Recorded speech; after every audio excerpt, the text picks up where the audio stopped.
Talk about that 97 Central team. He played wide receiver, cornerback, and he punted for the Warriors that year for head coach Vern McGee. Chris Whiteside joins us. Chris, I appreciate the time. How are you? I'm doing great, Jim. How are you doing this morning? I'm doing well. I've seen your name pop up on our text line a few times voting for your 97 Warriors.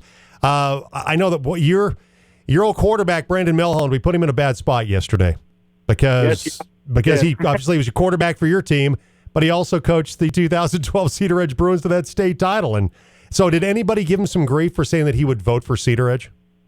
Well, a few friends, we have a little text thing going on, and I believe it was Rodney that said, "Well, we'll have to ask Milholland how he feels about this." I don't know. We're pretty biased about our Central team, but they sure had a heck of a run there back in 2012 with that team. It was fun to watch him get to another state title and actually win one. So I don't know. It was really fun to watch them do that, and I know they were a heck of a team. See, and we kind of figured that the 97 Warriors would be okay because a lot of you guys are probably dads. You understand having kids, and if you're a coach, you feel like the team is your kid. So you're probably a little more okay with Milholland voting for the Cedar Ridge Bruins. No, absolutely. A couple of us actually went up there and watched Brandon play, or their team play up there in Cedar Edge. And it's been a lot of fun watching them and actually watching him grow as a coach. I always knew he'd be a heck of a coach someday, and just the whole football mindset that he has and how good he is with kids. So it's been a blast watching it, and absolutely, I wish him all the luck in the world. And obviously for you and your former teammates, former All Central Warriors, you were thrilled when Brandon came back to town to coach the Warriors. Oh, absolutely. Yeah, he was. Man, I haven't felt that much excitement in a while around here as far as going and watching Central, and for him to be back in the saddle again there, it's been something special. And I know he's looked forward to that opportunity, and I hope he can make the best of it. And I know that the team will be there, and he'll get the troops ready. Oh, I'm sure he will. I know he's anxious for the season. And even though there's a lot of uncertainty going on right now about what the 2020 football season looks like, Chris Whiteside, who played cornerback, wide receiver, and also punted for the Central Warriors in 1997, joining us today on the Chick-fil-A Breakfast Team phone line on the Team Sports Network. Before we talk about 97, though, Chris, something that we've discussed with Nate Campbell and a lot of the other guys we've talked to from that 97 team, and that was the 96 season, because you'd opened up with that win against Mitchell, 34-26, and then had that heartbreaking just 2-point loss to Greeley Central in the second round, 16-14. And that really gave you guys a lot of momentum going into 1997. For you guys who were seniors, having that happen in your junior year, losing a close game in the second round of the playoffs, gave you guys obviously a lot of emotional fuel going into that 1997 season.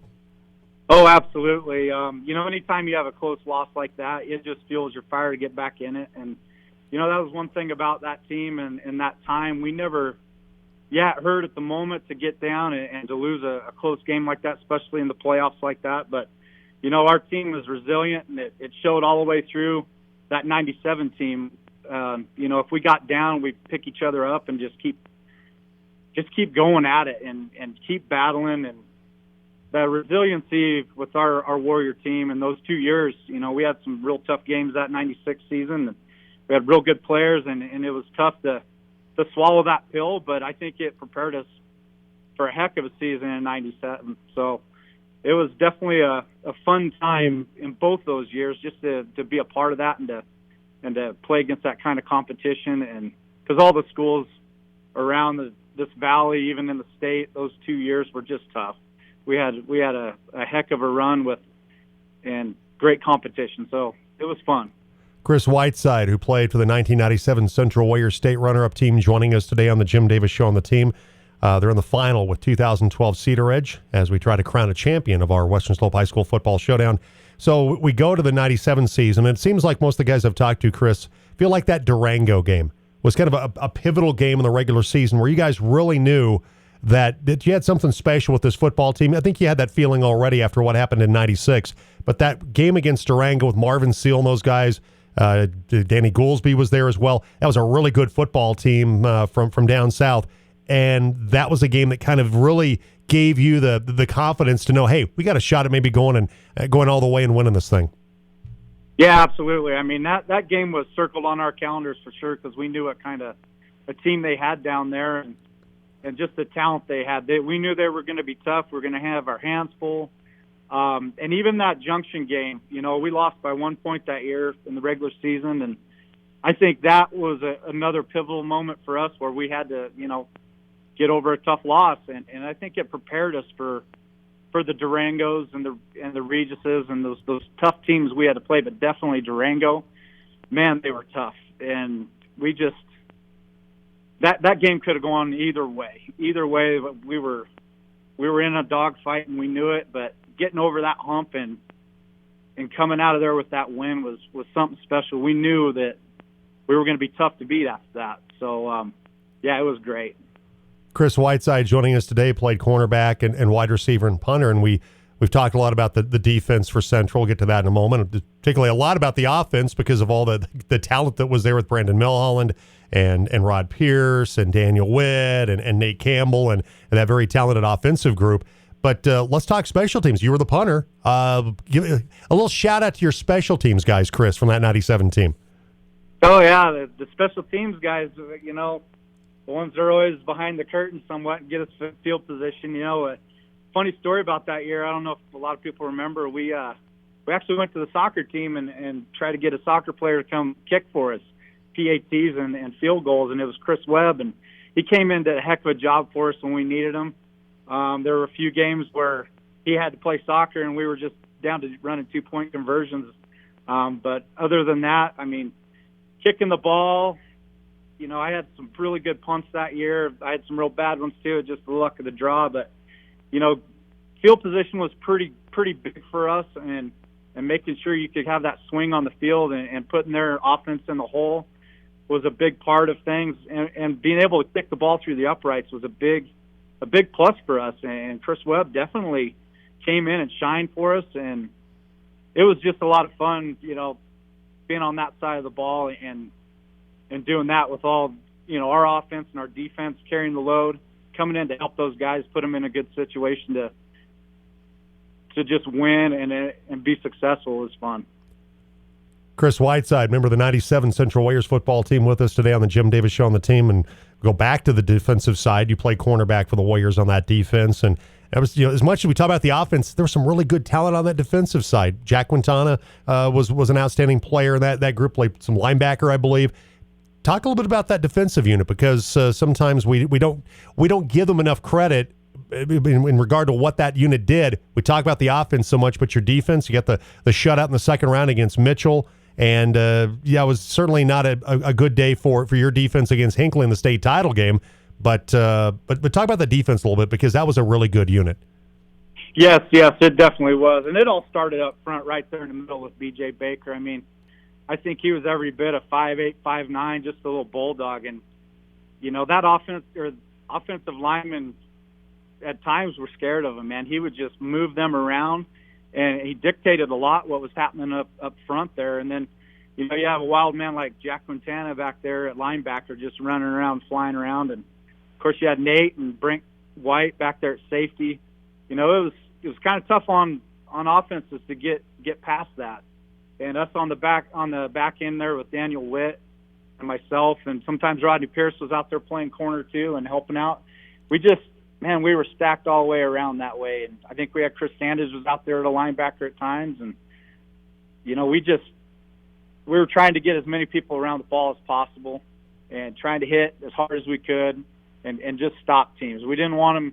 We wanted to put our offensive unit in the best position we could, because we knew we were talented on that side of the ball. And those guys that played both sides on the line, man, I give all the credit in the world to those guys. They were tough. And there was a lot of opponents that didn't like facing our offensive line or our defensive line. Oh, shit. Tony Sandy was your defensive coordinator. You got a good story about Coach Sandy you can share that's airable that we can actually talk about on the air? Yeah, Coach Sandy, he was a great guy, great motivator, just fun. He was just the jolliest man you could ever want to meet. But when it came down to talking about football, he knew a lot, and he was fun, and he knew how to relate to kids. It's been years. I could probably tell you a couple of stories if I remembered them, but man, he was just a lot of fun. I remember that, and he just was definitely a player's coach. Well, and you definitely have that kind of guy in your head coach, Vern McGee, as well. Definitely a player's kind of coach. Oh, absolutely. That started clear back. The first time I met Coach McGee was, freshman baseball, and he was a lot of fun then. And man, he could hit a fungo ball and make you run. But as far as on football, he was just one of the guys out there, man. He'd get out there and hit with you. Didn't need a single pad or a helmet, man. He'd get in your face and rough you up a bit, and that's what we liked. And he was a great motivator and just a lot of fun to be around. And he made the game fun for all of us. I think we were so poised and determined as a group anyway, as far as players, that he kind of just let us ride, and there was a lot of things he leaned on us for as far as advice. And, a lot of people, that state title game, we actually started that game off with an onside kick. And I remember he asked us, all of us, what do you guys think? Should we do it? And we knew it was a gamble, and we backed him, and we thought it would be we might catch him off guard, and it turned out to be the latter of that, and they got the ball and with good field position. But that's sometimes the way the game goes, and it's a gamble. But man, we had his back as well, and he had ours, and he was just a fun guy to be around. You have a particular game, Chris, that kind of sticks in your mind, personal performance wise, that always you kind of reflect back on, you think about that season? Oh, man. There was so many good games, and there was a couple good games where, just being on the offensive side of the ball, not really being out there other than just a decoy. And because we had Rodney Pierce and Daniel Witt, going deep. And, there's a couple times you just knew Nate was going to get the ball and bounce it out. And, I laid a pretty good block against Denver North early in the year. I think it was our homecoming game that, man, that poor kid, receiving that hit because he didn't know what was coming. That was one big highlight, just hitting somebody that hard. And, and a couple of good punts I had in some really tight games where I think I hit a favorable bounce punt, about a 70-yard one against Regis over here at Stoker one day and in the playoffs, and I was pretty proud of that. But those guys that I played with, I give them all the glory in the world, man. They made it so much fun to play with and watch, and especially like Nate, a guy that he could be on your tail in a heartbeat if you're out there blocking. You always had to be ready because he could move laterally, he could move up and down the field. He was something special about all those guys were. Rodney, Brandon. It was a pleasure just to be on their team and watch them play. And I think it's great that you guys still keep in touch. You're still connected, whether it's just with a text or whatever. And I've had a lot of people kind of say since we've been doing this that they've either it's increased their conversations with their old teammates, or it's renewed conversations that haven't happened in several years. And so it's been nice to hear you communicating with some of your former teammates during this whole thing. Yeah, it's been something special, man, to get back in touch with those guys, even though some of them are long away and out of the Grand Valley. But they each have their lives and their beautiful families, but it's good to talk to them, and I know each one of them will give me their shirt off their back, and I'm the same way with them. We grew up way before football, just playing Little League baseball and Pee-wees, and we created a bond that has been pretty unmeasurable that happens, and we still keep in contact. And, I love those guys with all my heart because we went to battle together, and, it's something special. And not a whole lot of teams get to say that, but our tight-knit central group was something special for sure. So I know you work at St. Mary's. What do you do over at St. Mary's these days? I'm actually in the engineering department. I'm actually a boiler and chiller plant operator here at St. Mary's, and I love the opportunity to do it. It's a fun job and work with another great team of fellows here. So it makes it fun to go to work every day. Well, Chris, we appreciate the time. Thank you so much. I've known your family for a very, very long time. Your brother Pete was played Little League baseball with my son Nick back in the day, so I've known your family for a long time. Glad to hear you're doing well. I think we talked a couple of years ago. We crossed paths somewhere and talked for a little bit. But always great to catch up with you, and best of luck on the job over at St. Mary's and your family and everything. Thanks for coming on today and taking us down memory lane, talk about the 97 Warriors. Absolutely, Jim. It's been a pleasure. It was great to talk to you and get caught up, and thanks for doing this. I think a lot of people that have played back in the day and have this opportunity to kind of relive that, it's been something special. So I appreciate you guys doing this with all the mess with sports and what's going on with the world today, and it's just been kind of a breath of fresh air. So I appreciate it as well.